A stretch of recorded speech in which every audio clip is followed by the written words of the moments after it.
Hello and welcome to The Point. I'm Marcel Wieder. Today on this edition of The Point, after a contentious leadership battle, Ontario's Progressive Conservative Party has elected its new leader. John Mykytyshn is one of the key figures that helped power Patrick Brown to the head of the party. He sits down with me to discuss the race and the future of the Ontario PC Party. And with school out, students are now looking for jobs, both part-time and permanent. What are their prospects?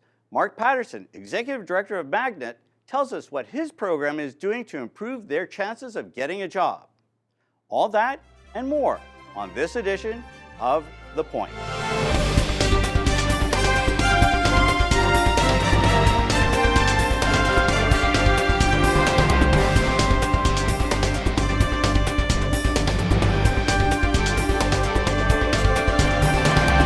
Patrick Brown is the new leader of the Ontario PC Party. Though he had only the support of 5 members of the caucus, Brown still managed a convincing victory over Christine Elliott by almost 2-1. Now he faces the challenge of proving to his caucus that he's fit to lead. We're joined by John Mykytyshn, one of the key figures behind Brown's successful campaign. John, thank you so much for joining us today. My pleasure. Few people would have given the 36-year-old MP from Barrie much of a chance of winning at the beginning of the campaign about 8 months ago. And yet, on May the 9th, he pulled out a remarkable, convincing victory over Christine Elliott by almost 2-1. What was the game plan that your team employed to deliver the win?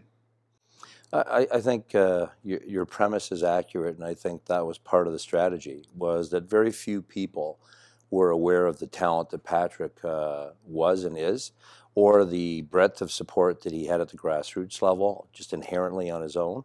And really, he was an unknown quantity for people who he was able to use that to his advantage, and that they didn't see him coming.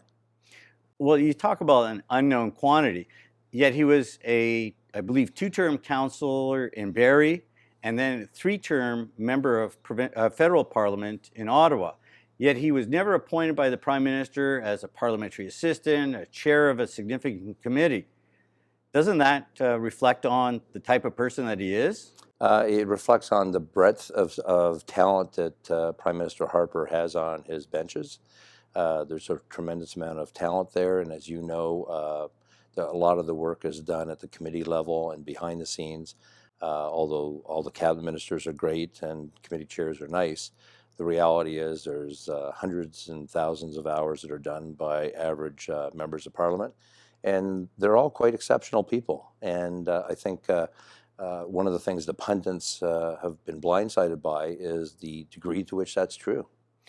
But if you check the Hansard, I don't recall Patrick bringing out any even private members bill in his 10 years in Ottawa. Right, and I think you go to, again, the pundits and the scribes, their criteria for coming to the conclusions that they did clearly has shown how it's been faulty logic from the beginning to use the criteria they used to ascertain whether or not he had a chance at successfully becoming the leader. Mm-hmm. Now, during the campaign, Christine Elliott was clearly the choice of the establishment. She had 19 of the MPPs in the caucus of 28 supporting her.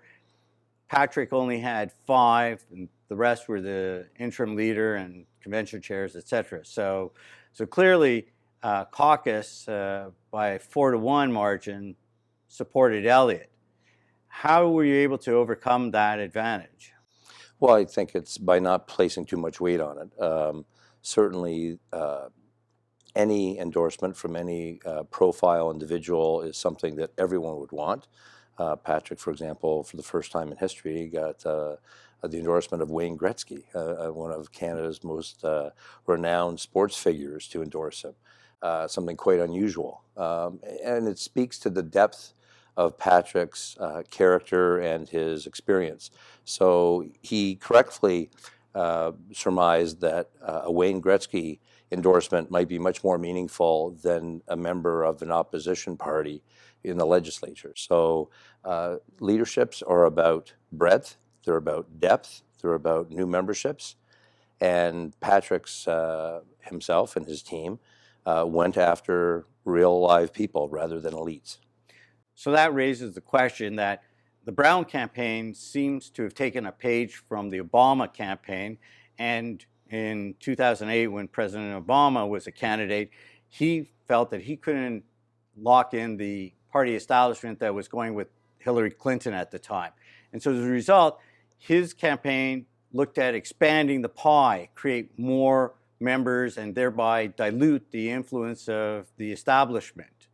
Did that factor into the Brown campaign? Yeah, I mean, certainly I think what you do if you're a smart strategist or smart candidate is what you do is when you set out to win is look at how you can do that, and you take every advantage.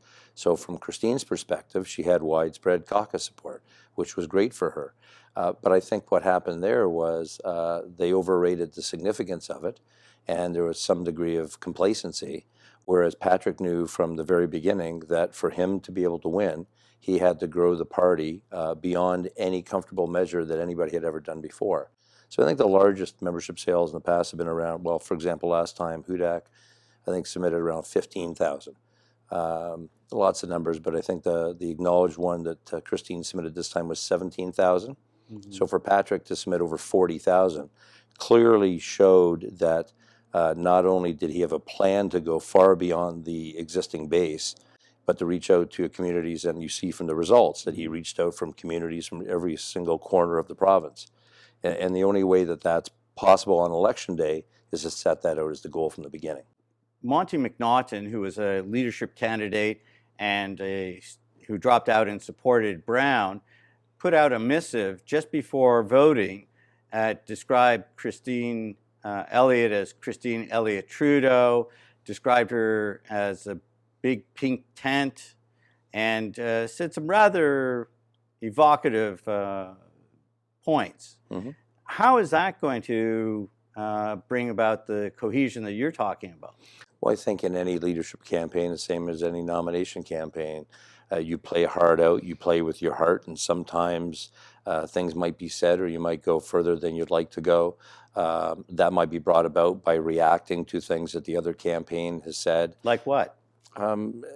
What triggered that letter from McNaughton? I can't speak to that because I haven't talked to Monty about that.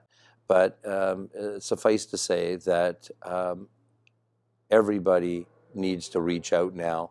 And during a campaign, you don't necessarily do that. You might think that you're okay with the support you have, and you don't need the support of other people. And what Patrick has shown is that by getting the support across the province of everyone, virtually everyone, he's got an absolute unqualified historical win by the margin that he won by, that he appealed to people the people and ridings to a degree and a depth that nobody saw coming. And, to go to that point, his message is the one that's resonated with party members. And I think everyone moving forward will follow his lead as far as working together. Well, working together, yet at yesterday's legislative session, Christine Elliott was a no-show. Right. And so if you're trying to build bridges and put the team together, one of the other key players is not participating. How does that work? I think that's reading too much into it. I mean, I certainly, I was in the legislature and I looked down and I saw some members of the government were missing as well. And you wouldn't make that mean anything about the Conservative leadership race. I think the reality... Well, that it was just, 2 days ago that the race took place. Well, and certainly after a year-long race and following a very tough election for us,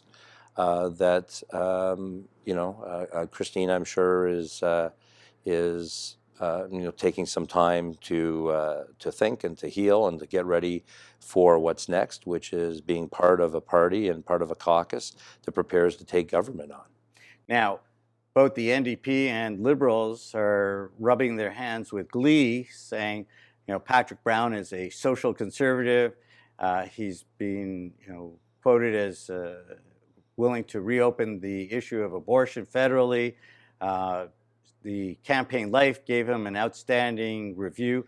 And so they think that that's the type of approach that he'll bring to Ontario.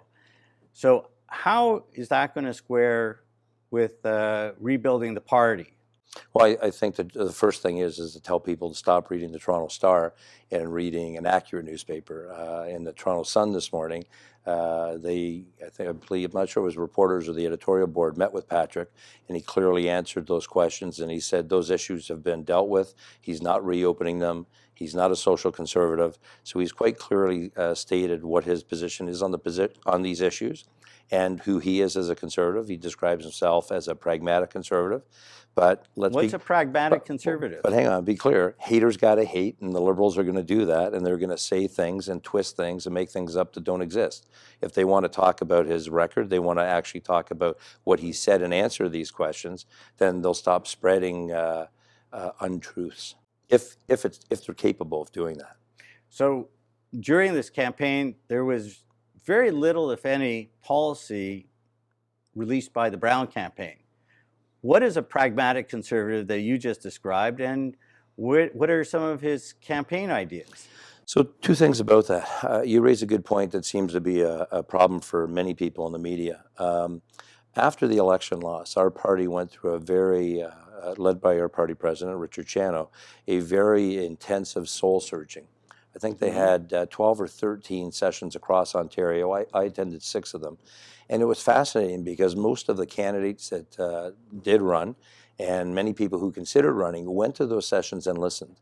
And what they heard across the province at every one of these meetings was party policy should not be made by a half dozen people behind closed doors.